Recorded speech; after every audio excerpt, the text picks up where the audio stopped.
Hi, Matt McAleer, Director of Equity Strategies, Cumberland Advisors.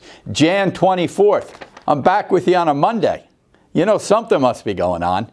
If you recall, back in the COVID weeks of the market volatility, that was March of 2020 already, almost 2 years ago, John and I were on 2 or 3 times a week just discussing what we were seeing in both the equity markets and the bond markets. Well, today, when I gave Norm a quick message, our trusty video man, and said, we need to do an update, I was doing this with the markets down 3 and 4% today.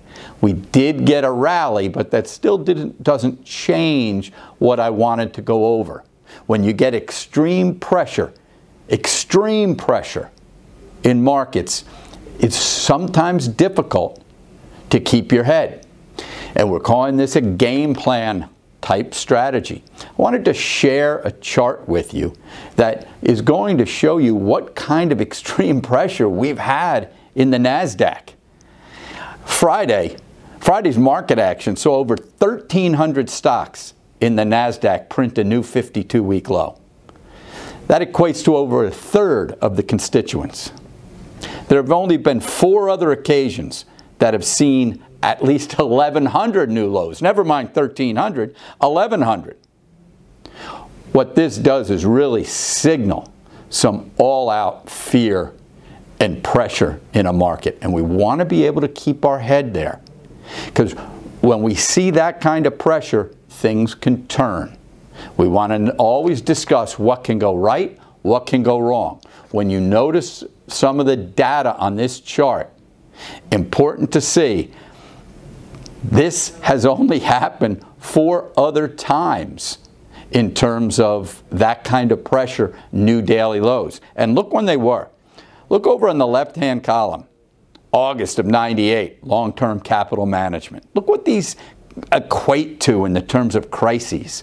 10/10/2008, right in the heat of the financial crisis. Banks on the verge of failing, insurance companies having to be bailed out. Let's skip down one more, 12/20/18, right in the midst of Powell talking about aggressively raising rates, along with a political fight between Washington and China. So although it's only recent history, sometimes we forget about those volatile days and weeks of trading. And then if we look at the 4th time, we're right in the midst of the COVID sell-off, 3/9/2020. That's extreme pressure, and only a handful of times. Look at the returns going forward from those events. Muted returns in the first week.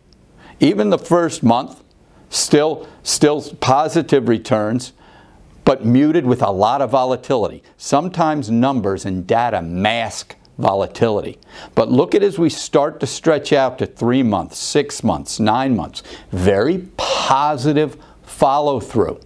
When you get that kind of extreme selling, positive things can happen as a reaction low.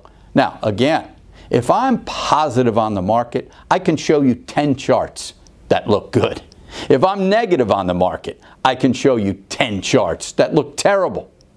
So in terms of what you're reading, what you're looking at, who you may see on financial TV, understand that you need that flexible approach where you're looking at what can go right, what can go wrong. We didn't want to be sellers in what we call sellers in the hole this morning. As a matter of fact, we did do some nibbling into that downfall. For clients who are in our U.S. core portfolio, you'll notice we took RPV, which is pure value, S&P 500. We took that up from 7% to 10%. Spent a little cash. Cash drops to 5%. What was nice in core is the strongest areas of that market happen to be small cap growth and mid cap, where we've added a position. So we'll see if that can continue. International. We added Mexico today, EWW.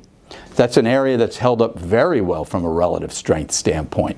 So internationally, we took that cash down from 9 to 6.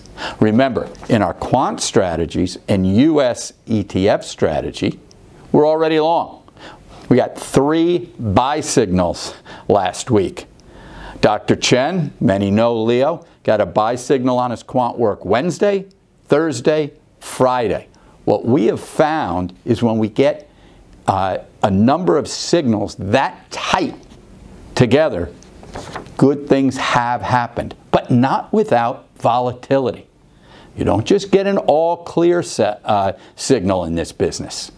So we got that green close. If you recall on Friday, I said on tactical trend, which is holding 22% cash, and most client accounts are anywhere from 20 to 25. I wanted to see a green close.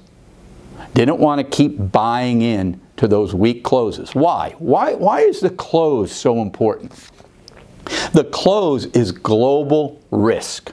Who is willing to take risk overnight? It's even stronger going into a weekend. Who is willing to take risk for 2 days of illiquid markets?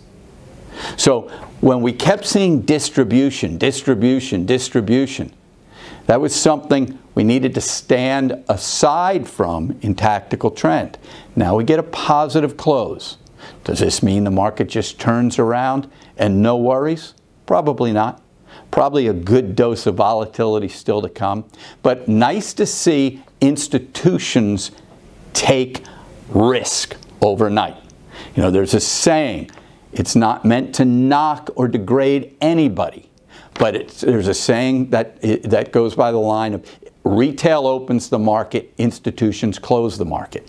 We saw that last week, remember? Wednesday, big rip higher, market gets crushed the last hour. Thursday, big rip higher, market gets crushed.